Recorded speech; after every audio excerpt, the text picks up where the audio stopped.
Last week I reviewed this keyboard, the Akko 3087 V2 with, Akko, forgot the name, Orange switches, which are the tactile switch from Akko. Well, today, Akko is backo because we're talking about the new Akko Sakura with Gateron Orange tactile switches. So it's a little bit different in the switch department and a lot of it different in the aesthetics department. Because look at this big old bright pink boy. Isn't that a beaut? Isn't that a cutie beauty? It's dusty. 10 out of 10 intro.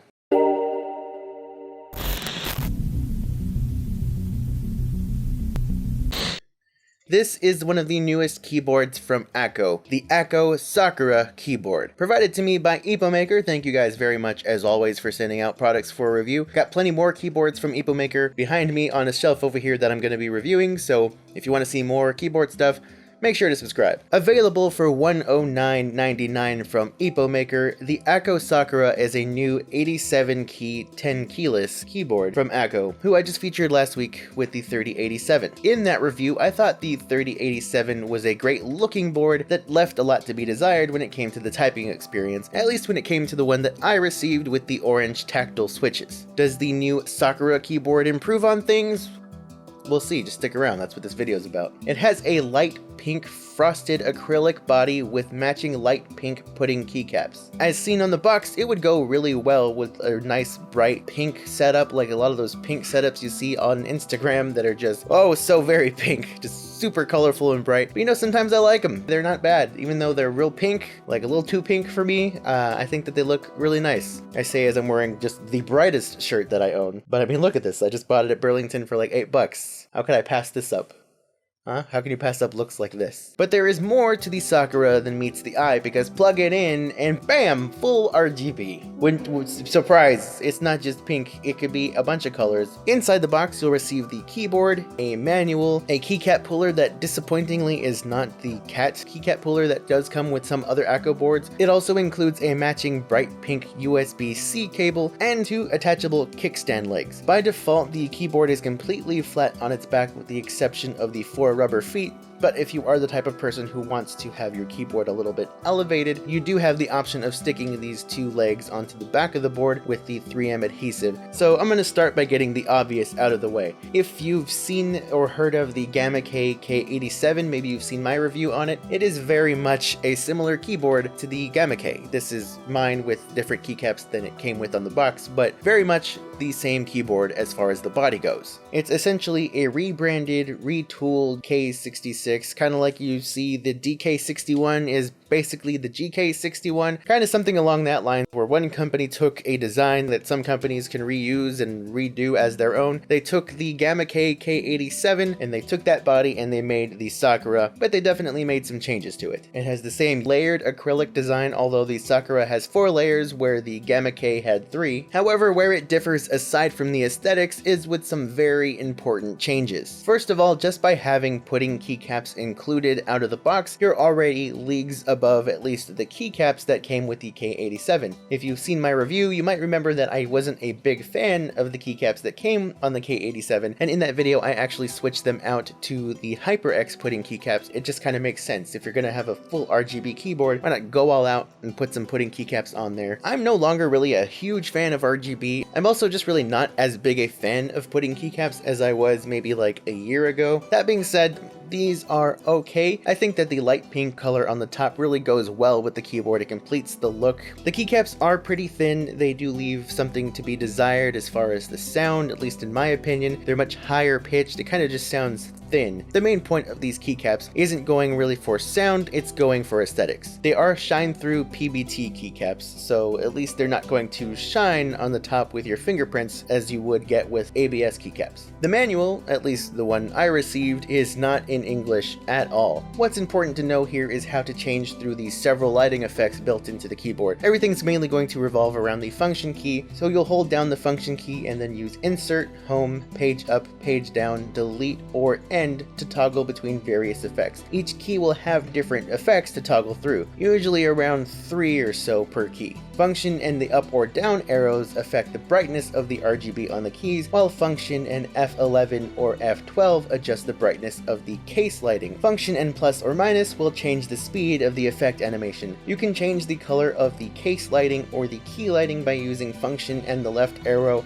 but only for certain effects. It's kind of hard to explain, you just kind of have to play around with it until you get the desired look that you want. So now on to the biggest changes between the Akko Sakura and the Gamakay K87. The K87 is available in Gateron red, brown, and blue switches. I received the blue switches with my review unit back in the day, but the Akko Sakura is actually available in 2 different custom Gateron switch configurations. You have the tactile orange and the linear pink switches. I have the orange switch version. This might be a little confusing because if you saw the Akko 3087 video I posted last week, they had orange tactile and pink linear switch options as well, except those were Akko branded switches, not Gateron. They are different looking switches and they do feel a little bit different, but pretty similar, I'm not gonna lie. If you just look at these close-ups of the bare switch, it kind of feels like the tactile bump is closer to the middle of the key press for the Gaterons, but with the Akkos, it kind of looks like the bump is right at the beginning of pressing the key. In the 3087 video last week, I did say that it felt sort of like these were not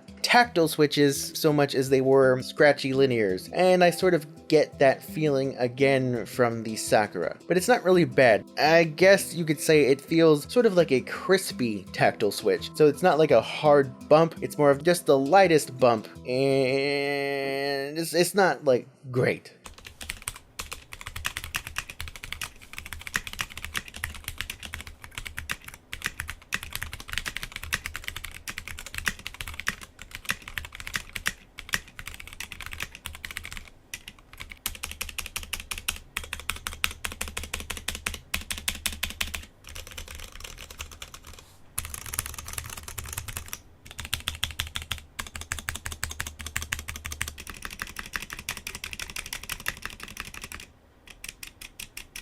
The orange switches on the Sakura also have a transparent orange housing, which luckily does not seem to affect the color of the RGB, at least not too much. I feel like it shows up a little bit more if you have green lighting on there. Visually, my only complaint with the orange version is that you can see the orange switch through the sides of the pudding keycaps, and it really kind of throws off the rest of the board. So that's another reason I might recommend going with the pink linear switches, because it's going to blend in better. You're not going to really notice that there is a very different colored switch under there, and it's probably just going to feel better altogether. Now, one thing you might have noticed from the sound test, and one of my biggest issues with the keyboard, is the stabilizers. At least mainly with the right shift and the space bar. They're just not good. You can probably do a little bit of modding to them. You can probably get some lube, like some dielectric grease of some kind. I haven't done that because I like to test these keyboards stock when it comes to making these videos, to give you an experience of what it's like to just be a consumer who orders these online, gets them, and then sees what it's like to have it out of the box. So I haven't done any kind of modification to it, but out of the box, these stabilizers are no bueno.